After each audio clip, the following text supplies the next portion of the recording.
topic because I loved my grandparents. And when my grandmother died, my grandfather moved in with us. So this is about him and how wonderful he was to me every single morning. And this is called The Orange Juice in the Quarter. I can't remember how many mornings I found myself scrambling for my clothes and shoes, hurrying so I wouldn't miss the school bus. I would reach for my books and pencil and purse, and as I was rushing out, my grandfather would call out, "Aquí está tu juice!" I would look over and see a full glass of orange juice in a plastic aquamarine Tupperware glass. As I looked at my grandfather's expression, I took time to go back into the kitchen and drink the juice, and underneath the glass was always a quarter. I would take the quarter and shout to this dear man who was deaf, "Gracias, Grandpa," as I would rush off to school, and he would smile and nod his head. Today, every time I see a glass of orange juice, I instinctively look underneath the glass, hoping to see a quarter. No such luck, but the memory lingers of this dear, dear man, and I smile as I whisper underneath my breath, "Gracias, Grandpa." That's one of my memories. And the next story, everybody has a story that is really funny, and everybody tells it every time there's a gathering. So this is about how forgetful men are. Here. Yeah, we're deaf, too. Or they can't remember, from one place to the other, so, okay. And this is called Black Velvet Tobacco. If there is anything that brings a sigh and a smile to my face about my childhood, it is the memory of bread baking. Every time I go by a Rainbow Bakery, my senses are awakened and my mouth starts to water. As my vision turns back some 40 years, and I picture my grandma baking bread in the oven of the Monarch wood stove, and as each loaf turns just the right shade of brown, she places them on the kitchen table to cool off. With her weekly baking now over, she would stop to rest and reach into the secret pocket of her dress for the can of black velvet tobacco and the translucent white paper in the Zippo-like container which she used to roll the sweet-smelling tobacco. No filters for her. One day, the story goes, the can was empty. What would she do? She called out to her Quilino, short for Tranquilino, to go to the store and get her some tobacco and not to take too long and not to forget. As Grandpa left for the store, the 20-plus loaves of bread were still cooling off, the aroma of fresh baked bread still in the air. The store, which also served as a post office, garage, and gas station, was over a mile away. Grandpa took his time, stopping to talk to everyone he saw along the way, outside their homes, or as they slowly stopped, asking if he wanted a lift. And who would say, "No, I'm almost there," and they would take off, leaving a whirlwind of dust behind them. When he reached the store, he talked some more as he put a dime in the coin slot of the aluminum chest-type cooler and slid out an ice cream bottle of Coca-Cola to go along with his cherry mashed candy bar. He and whoever else was there went outside, and as they discussed world or local events, they circled the building, following the warmth of the sun. And before Grandpa knew, it was almost 3 hours since he had left the house. Why was he there? Oh yes, he remembered. And when he got back to the house, Grandma was furious. Grandpa had brought her back a loaf of bread and had forgotten a can of black velvet tobacco. The entire household could hear poor Grandpa being scolded. "Viejo que pendejo que no ves que ella hice pan?" Explaining that she had already made bread. Didn't he notice? Oh well, Grandma would have to wait at least a night to get her nicotine fix. In the morning, Grandpa would have one more chance to go down that dirt road to the village store and talk to his vecinos or compadres along the way, and once he got there, discuss ways to save the world or catch up on local gossip. And maybe, just maybe, this time he might remember the black velvet tobacco. My name is Linda, and I was born in La Junta, Colorado, because my mom wanted to have her babies at where her parents were, but grew up in Pueblo because that's where my mom and dad lived and live. You know, my sweet mom is still on this earth, which is wonderful. And Mama lives on the family farm out on the St. Charles Mesa. And I went to County High, but you don't need to know that. But talking about grandparents made me think of my wonderful grandpa on my mom's side, Henry Alvin Sellers, who was a farmer in La Junta until the day he died. And when you were talking about tobacco, it reminded me of my grandpa, who loved to smoke his cigarettes, and he rolled his own, and he loved Prince Albert. And he would always go into the store, usually Bill Beller's over in North La Junta, and say, "Do you have Prince Albert in a can? If you do, then let him out." He loved to make jokes, and he was a darling human being. And just by luck, this isn't anything I wrote, but I found something on Facebook the other day, which is Old Farmer's Advice. And if any of you ever go on Facebook, you might look that up and write them down. But the first couple are, your fences need to be horse high, pig tight, and bull strong. And the second one is, keep skunks and bankers at a distance. Since I worked in banking, I don't know, but that's okay. I don't work there anymore, so I can say that safely now. And that's all the lip flapping I am going to do right now. So somebody else can have a chance. Yes, my name is Gloria Mora, and I've written a story about Miss Christmas, but it includes my grandparents, so I think that it fits well with your theme here today. I grew up, I was born in La Puente, New Mexico, and this was in 1949, I should say, but yes, 1949. I lived with my grandparents, and I had a lot of association with my great-grandparents, and of course my immediate family too. In those days, parents had a lot of children. I was one of 9, and my parents were so willing to share their children with their parents, because children did a lot of helping. They had their children so they could work and help out. And my grandparents lived on a farm, so I got to learn a lot about my grandparents. Well, stepping back a little bit, in the 1600s, the Spaniards came to the United States and settled around on the East Coast, and they even moved into New Mexico in the Rio Arriba County. That's where La Puente is. And so their language, their culture was something that the Native Americans assumed.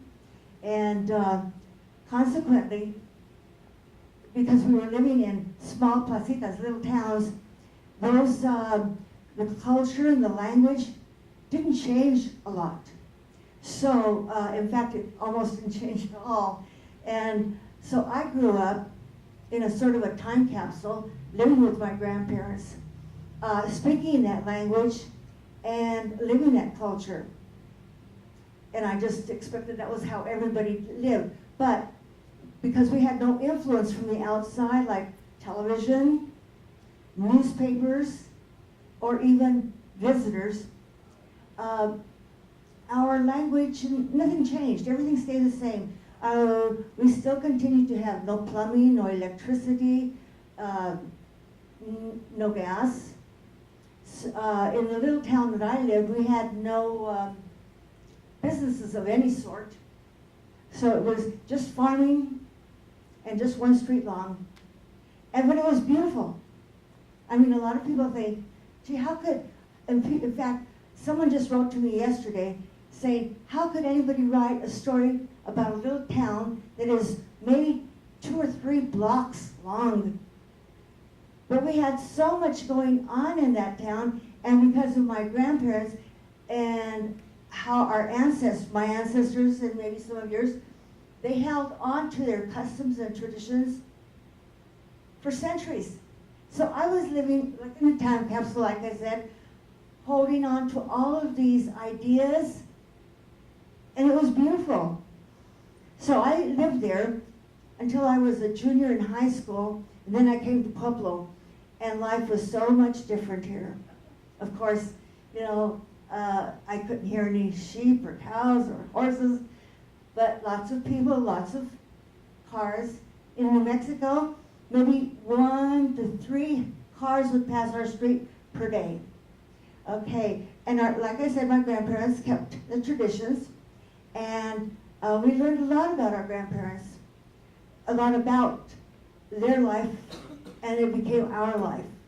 So our Christmases that they shared were from Christmases that their ancestors experienced. And that was beautiful. And I thought it was just so wonderful. And my grandmother would not allow us to speak English to her, which was great because then we were forced to speak in Spanish. But our Spanish wasn't like the Spanish we speak, or people from Mexico or other places speak. I was always told, your Spanish is wrong. Well, honoring my grandparents, I thought, no, my Spanish isn't wrong because my great-grandparents spoke it, my grandparents spoke it, my aunts, my mother, and my uncles, everybody spoke this language. How could it be wrong? Well, after fighting with people for years, I decided, no, I won't challenge them anymore. I will just write a book. So my book is written in 3 languages. Although, when I started out writing in El Español Antiguo, which is colonial Spanish, the Spanish that was brought over from Spain. And I left it at that, and I had my book laid out, and it was all wonderful. And I was honoring my grandparents and our culture. Then my husband came along and said, well, how about people that can't speak Spanish? I said, okay, I'll write it in English. And then a friend came along and said, but they're going to think you're ridiculous because your Spanish is backwards. You can't be saying those words. They're going to laugh at you. You're going to be ridiculed. Okay, so I wrote it in modern Spanish. So when you see my book,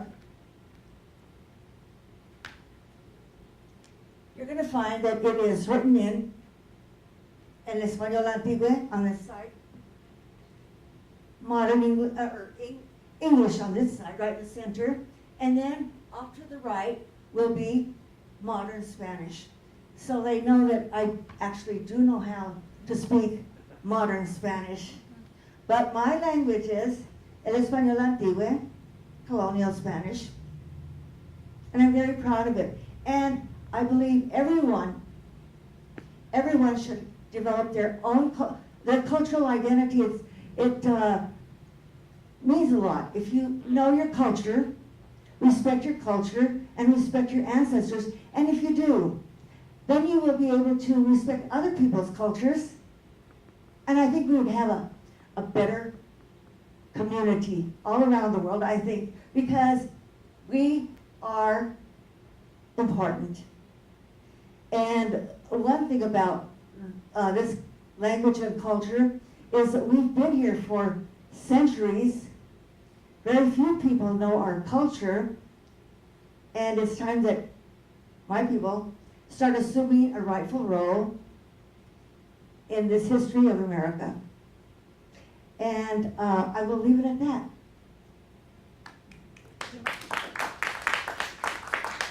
Victoria, just because I had heard a little bit of your, do you mind sharing a little bit about what happened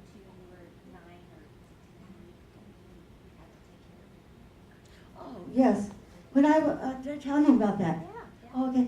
When I was 10, and I had just turned 10, it was at the end of the school year, my birthday's in May, so at the end of the school year, my grandmother had to go to the hospital in Espanola, which is about an hour away from La Puente. So my mother found out about her going to the hospital. My grandfather was still working in his fields. I mean, he worked every day, from early morning till late evening, and so someone had to be there, be at his house to cook for him and have him get to work. I mean, prepare him so he could get to work. He worked very hard.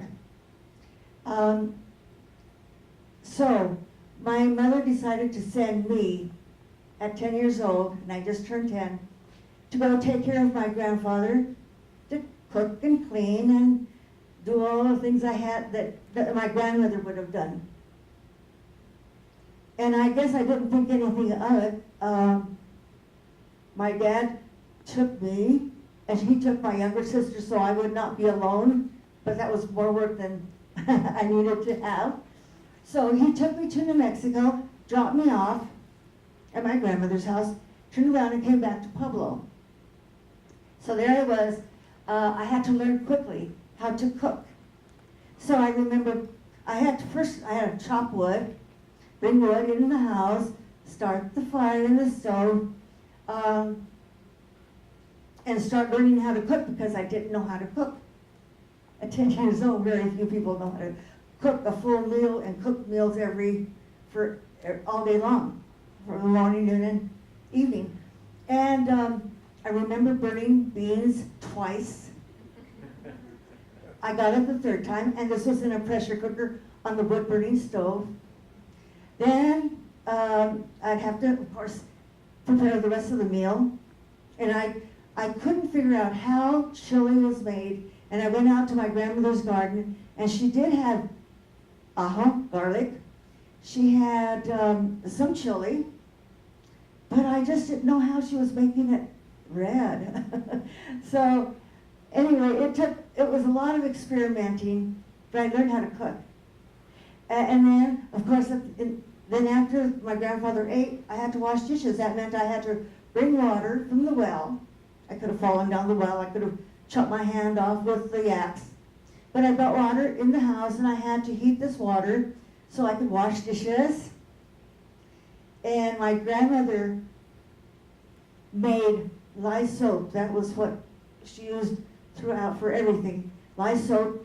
And so I would make suds enough to wash my dishes and rinse my dishes and dry my dishes and then put them in the trastero, which is a cupboard that's built into a wall. Trastero is the origin of trastero is from Spain. It's something they brought over, okay? And then what do you do with the water? We have no sink. So I remember seeing my grandmother get the water and throw it outside the door. Didn't matter how far you throw it, but just get rid of it. And then it absorbed into the ground. And then all the other things that I had to do along with that was I had to take care of the animals. My chore was to let the chickens out, feed them grain, run from the rooster, help milk the cow. After the cow's milked, then let the becerros, the calves out of the barn so that they could nurse now, and feed the pigs whatever leftovers we had. We always saved the leftovers for our pigs. And all the other things that went on, like giving hay to the horses and water to the horses. And, so I learned quickly how to be a farm girl. I learned quickly. But I wouldn't change those experiences for anything in the world. I feel very blessed to have been around my grandparents. They taught me a lot. My grandmother and I would, now I'm getting past that 10-year-old thing, but my grandmother and I would go to climb the mountains in the springtime and pick herbs for medicine because we didn't have a doctor close by. She knew all the herbs that were to pick. We would bring them home and she would hang them upside down so that we would have our medicine for the winter. During that same time, we would dry food, vegetables and meat, turkey, and that way we would have, and fruit, and this way we had our food for the winter. Our winters were very difficult, very harsh winters. She did a lot of canning, but the point is that they were very resourceful, and and a lot of people don't know where our foods come from. I do, because there we were butchering animals, saving the parts, and we saved everything, and it was just a wonderful experience. I treasure those experiences, and my brothers and sisters also treasure those experiences. They say, I know people aren't going to believe that we live that lifestyle, but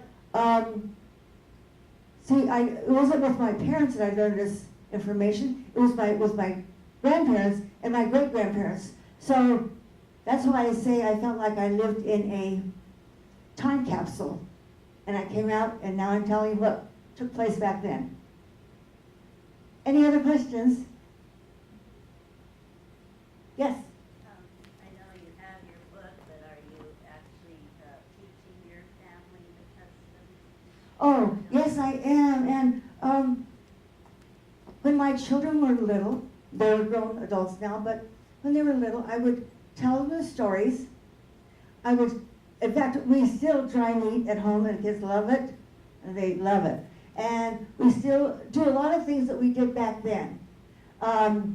We still use some of the herbs that we used back then.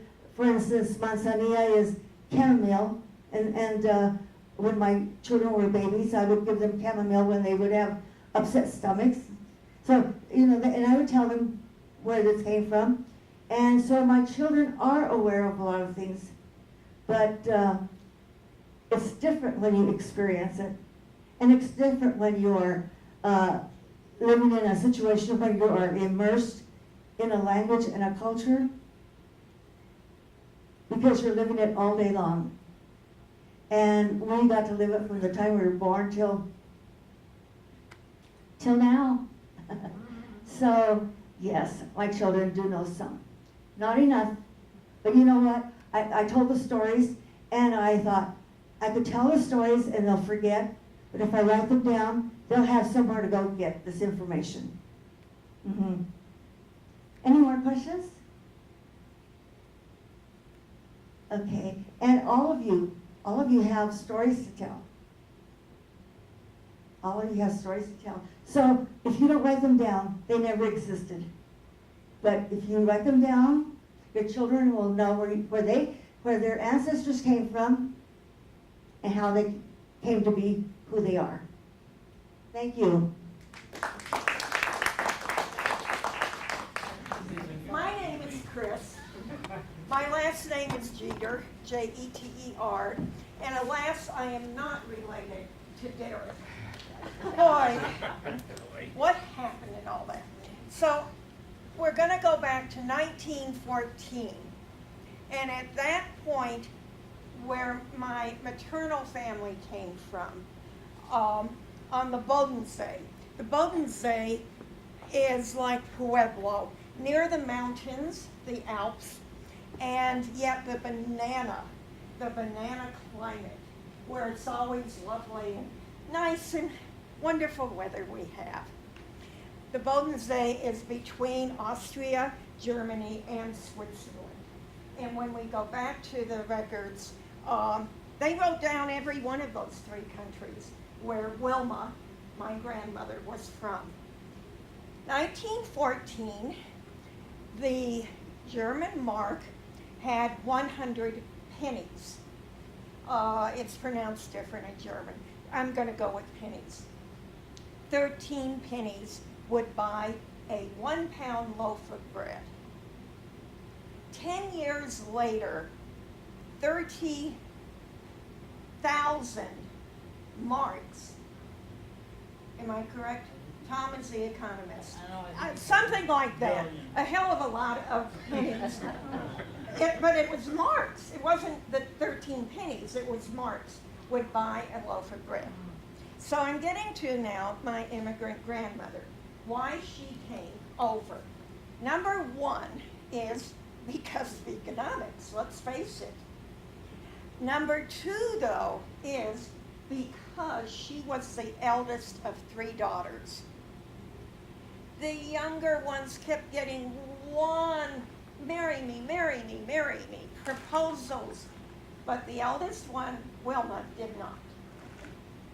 So Wilma was reading the newspaper, the studious woman she was, and there was a personal ad that said, wanted, a German wife to live in Cleveland, Ohio, and at that time that was the 6th largest city in the U.S. They had a sewer, they had buses, just then getting buses and an upper hall and da-da-da. But anyhow, Wilma sent the most beautiful picture of her most beautiful sister off to America and wrote a beautiful letter, I'm sure. And she received in the mail a ticket on a ship to New York and a train ticket to Cleveland. She immediately got on the ship. She immediately, upon arriving in New York, went to Grand Central Station, learned how. She had no English in German, but a lot of people at that time were speaking German in New York City. And so she got her way on the train. She arrived in Cleveland. She got off of the train, and there was a policeman. And she walked up to the policeman and said, I'm looking for John Klinger in German. And he said, oh, I know John Klinger. I'll take you to him. Wilma said, oh my God, he must be the mayor. How does a common policeman know John Klinger? So it turned out they were next door neighbors. And so I tell this immigrant story. In 1924, when you study immigration law, that's when it really became ground into the legal system. No Asians allowed. And it was beginning, no, I shouldn't say beginning, it was getting more cemented. No Italians, no East Europeans. Yoo-hoo! And so here comes Tom. And we'll talk about what is called the Galveston movement. In Russia, since forever in Russia, forever everywhere. Anyhow, Jews had been discriminated against. The pogroms, which were very big attacks on different Jewish communities, were starting, especially since the killing of the Tsar. And no, Jews did not kill him, but you know, what a great scapegoat. And so you remember seeing Fiddler on the Roof. Yes, in Fiddler on the Roof, there was a pogrom, and they came and interrupted the dance, the wedding dance, but it always was not that way. So between 1907 and 1914, there was the Galveston movement. Jews had decided here in the U.S., we've got to get people out of Russia, save whoever we can. And so they looked at different ports. Boston had too many, New York, how to avoid Washington, D.C. politics and not get a law cemented about no more people from Russia and East Europe. And so they decided to ship people to Galveston, and then Jews would have to go somewhere in the West, somewhere in the Midwest. So here we have an example of somebody whose grandparents came from because of the Galveston movement. Okay, first of all, I didn't plan on talking at all, but it gives me a good chance to get up and try to get warm in this room. But okay, first my grandfather was married with 3 kids, living in around Kiev, in the Ukraine, around Kiev, in a little city called Boli. We think that's the name. We're not sure. He decided around 1912. He says, I got to get over to America, make a living for my family, and try to get him over here. So in 1912, he came into Galveston, and Galveston was a stopping point for going also all over the country. Yeah, one of my grandfathers came here through Galveston, went to Omaha to work in the stockyards. My grandfather came here and came to Pueblo to work in the steel mill. That's what they needed, the labor. But he really didn't. He worked about a year and a half at the steel mill and said, "This isn't for me." It was hard. People were getting killed in the steel mill, and it was really tough work. So he decided one day to quit. And what am I going to do? He started doing. He got a cart and started picking stuff up from alleys from all over the place to start selling out of the cart and make a living that way. And my grandmother and the family were still there, so he hadn't even thought about bringing him over. He was still trying to make a living. And he was doing this for a while, and then he got into all kinds of little other businesses, and he eventually bought a place on Union, a little store, 205 South Union, and it's the place by the Army Navy surplus. It's an antique store, is in there now, and he started a furniture store, and everything was going fine, and then you got to realize he didn't know the language. He had to learn this language also, like everybody else that came over here, and try to make a living, try to do everything by himself. And then the flood comes around 1920, 21. Lost everything in the flood. But he was bound and determined. He worked his tail off to in the same building, fixed it up, and kept the furniture store going to rebuild it and go with it. And then he was trying to get my grandmother over here with 3 kids. Finally, in the 1920s, early 1920s, he was able to. He thought really didn't know if she was still alive in Russia, or if she had gone off with some guy. And also, my grandmother in Russia felt the same way.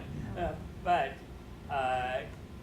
he was really checking it out, and one of his friends says, in the Yiddish paper, which they read, the Jewish paper, they said, there's a lady looking for you in 1922, 23. And he read it and said, she's looking for you, and didn't know if you're still alive or not. So immediately he gathered money to get her over here. Now that's a story in itself, how he got her over here and all, until she came. She lost one child around the Black Sea when when he fell through the roof and broke his back. But she came over was able to get over here with 2 kids. So from 1912, when he came here, till 1924, they were apart, and finally got him over here.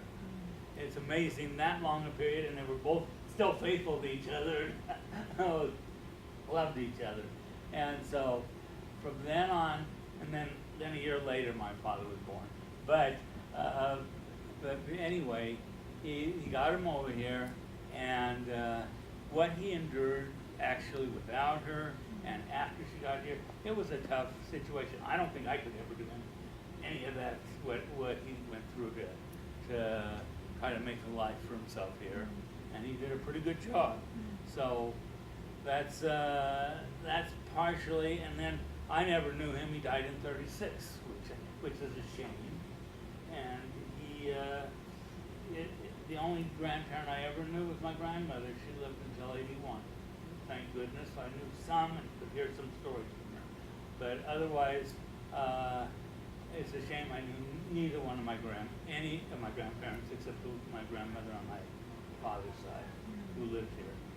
And that's basically my story of my grandparents, and I admire them completely because, like I say, I don't think I could go through what they went through. They went through very much hardship. Do you mind giving us your name for the Oh, I'm sorry. My name is Tom Makowski, Makovsky. And actually, the furniture store, he started in 1716. It went through 3 generations. I was the last generation. I closed up the store in about 5 years ago. So he did pretty good for the family way back then. Yes, sir. How did you find this information on your grandfather? Okay. Basically, the stories my grandmother told, my father, they told him. I also, in genealogy, I haven't been able to go back any further than this country because I can't go back Right. to, Yeah, that's my whole problem. I can't, unless I go over there or spend a lot of money on whether they're going to find him or not. And now Kiev is around the Ukraine, you don't want to go back there. And being... We have a newspaper article from the Pueblo chieftain that talks about a 12-year-old. My aunt was a 12-year-old girl then, and wrote, he was trying to get over here, and they really didn't want the family over here. He got this letter from her saying, "Oh, Father, we miss you all, the walks we used to do on Sunday and things we used to do," and he showed it to the judge, and they finally granted him citizenship, and he could get my family, get the rest of the family over here then in 1923. And that's why I thought I would be the bookend. There are 2 things here. Number 1 is about reading newspapers, how you can meet re-meet your spouse, you can meet a new spouse. We met on J-Date, actually. So I guess the new newspaper is the new dating site? I don't know. But, and we've been together over 8 years now. But the other thing, though, that is important is what is going on with immigration law today. And every day I watch the news and I cry. So. Yeah, if he came over legally and all that, and everything was legal. But you look today and you say, what's this country made of? We're all immigrants, basically, every one of us, and we all have the right to be here. This country is much better for what it is with the immigrants coming and with their ideas. And I'm an academic right now studying the KKK and reading all of the history, not only here in Colorado, I should say that all that I'm finding, but also in the U.S. And are we having every 20 years a reemergence of anti-immigration? So, y'all That's take it. Thank you. The reason I'm wearing my veteran stuff is 73 years ago today, I was on my way to Guam for the invasion of Japan.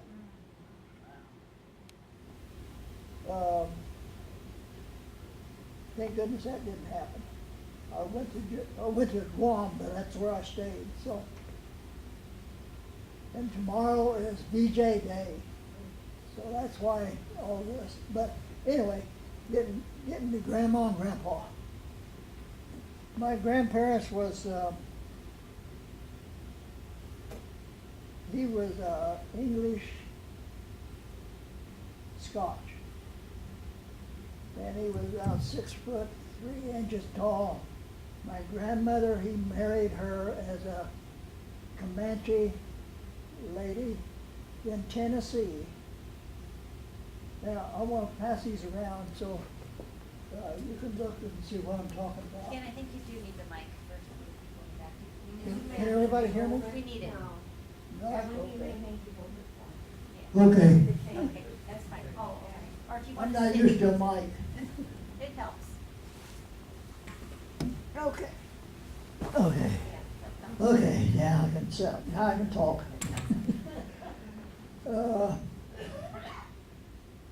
They got married in Tennessee and had 6 kids. My mother was the 5th daughter, or the 5th kid. They got on a wagon train from Tennessee with all these 6 kids and went to Missouri. The reason why, I have no idea, but, because I didn't ever learn that. But they traveled on this wagon train for, I don't know how many days, with 6 kids. I can imagine what that's like. And so they stopped in Missouri for a while, and they didn't like Missouri, so they went to Kansas. And that's where they landed eventually. It was around Hutchinson, Kansas. He bought a farm west of Hutchinson, and it had a 2-story old house. Well, up on in the excuse me, in the attic there was a cattle. Cattle, whatever the cattle drink out of it anyway. But it was up on the 2nd floor, up in the attic. And so they had a big old windmill standing right beside the house, and it pumped water up into that container. And Grandpa made a line downstairs so they could have a warm shower for Grandma. And my grandmother she was a beautiful woman. I've never in my life heard her call him by his first name. Never. It was always Mr. Trent. Wow. Mr. Trent, you do this. Mr. Trent, no, don't do that. But he was a farmer, and he was a good farmer. We used to go out there for Thanksgiving dinner, and the men would go hunting, and the women would do the cooking. And then after that, why, you had a big old crank music box, or whatever they called them. And they were sitting there listening to music. But then they got pretty old, and Grandpa had to sell the place, and they moved to town. Well, after he moved to town for a while, they had a garden. And he worked the garden all the time, along with Grandma. And he got gangrene in his right foot, and they had to amputate his leg. So after that, he just sat in his rocker, and he'd light up his pipe, and Grandma said, "Okay, Mr. Trent, you can smoke in the house." So that's what happened. That's my grandma and grandpa. And my dad's parents, they passed away before I never did know them. So they passed away sooner than I got to know them, so I didn't know too much about them. So, but I do have pictures of them. So that's basically my story about my grandparents from Tennessee. So. Robin Resebic, and my family is pretty humorous, but mostly inadvertently. I have some that have more a dry wit, and some that are, more rambunctious. But anyway, my grandmother had 2 sisters, and she was the oldest. And of course, women wore dresses. So even when they had dinners and things, they'd be in their nice dress, high heels, their jewelry, hair fixed, makeup. And that was in the 40s and 50s. Well, my grandmother and her sisters continued to wear dresses. And then eventually her sisters started wearing pants. And she decided, I think I was probably in my 20s, but one day she came out and she had these pants on, and she was like, really prancing around and, thinking she was something, and I just started laughing. And she said, "What are you laughing at?" And I said, "Grandma, your pants are on backwards." And that was when they had kind of a seam that went down the front, I guess, kind of to make it look tailored and probably to tell you your pants were on the right way. But that was one of the humorous things that happened.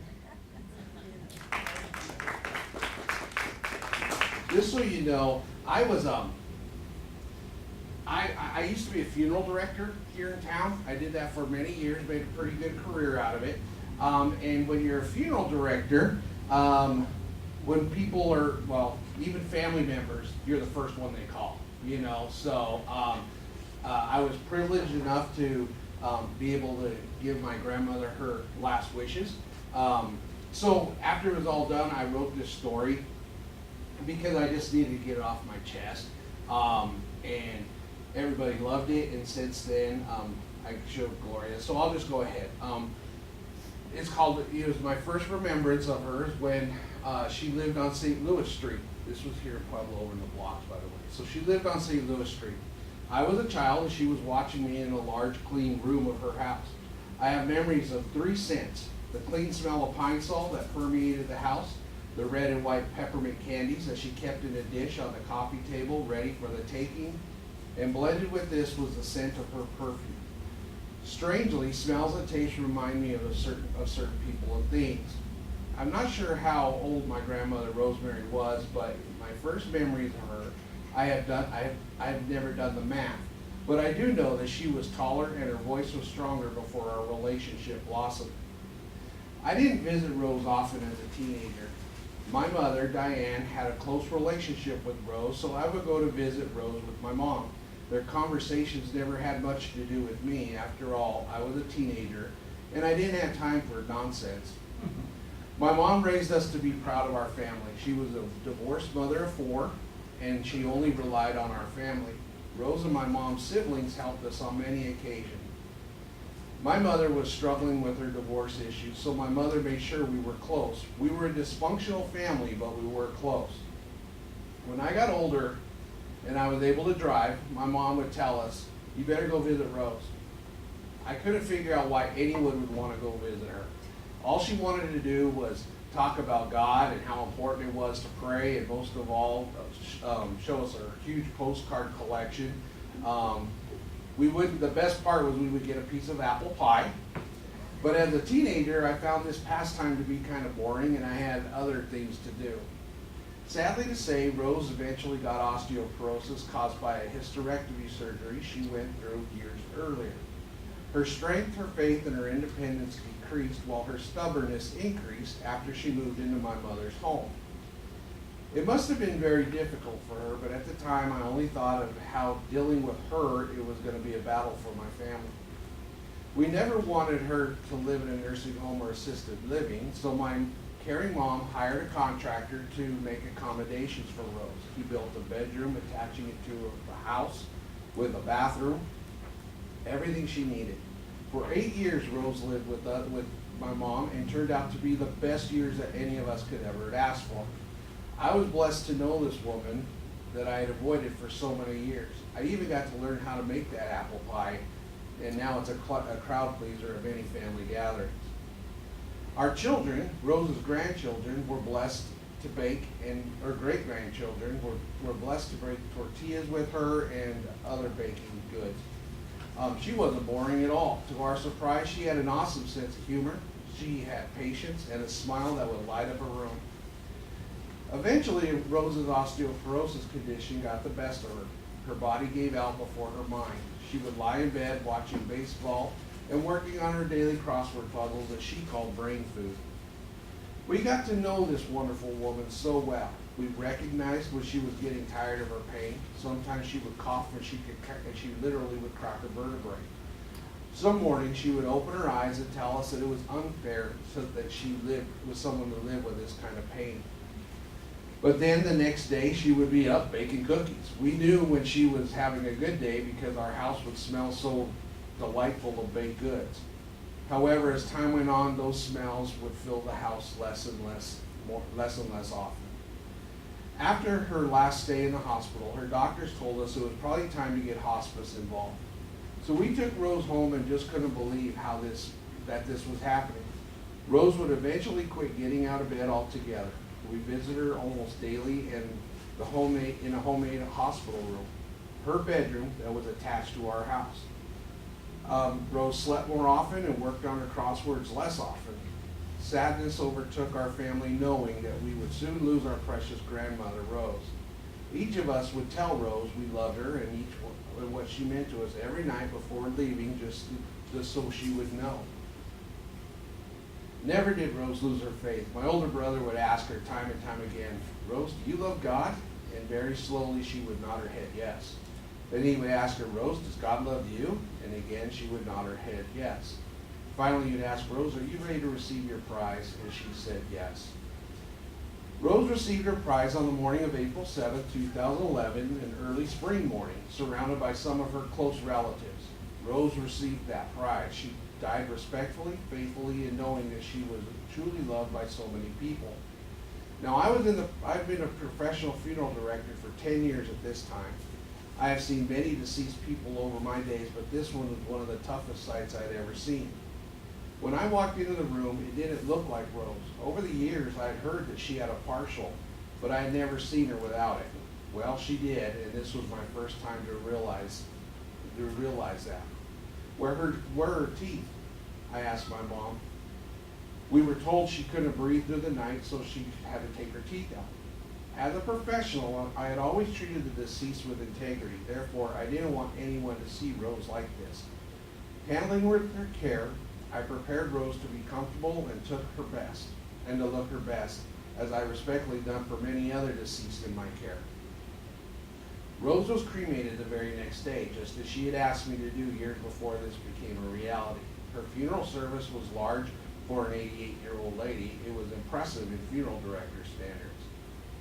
As months passed, we had our good days and our bad days, but like Rose did before she died, sometimes we were able to talk openly about her death, and other times we couldn't, and we just didn't know what the other was thinking. Life passes along slowly, but sometimes I feel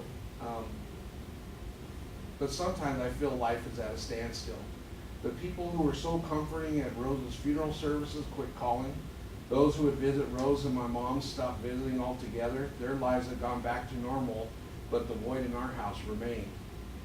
The best event that had taken place since Rose's passing is my sister successfully became pregnant after 2 miscarriages.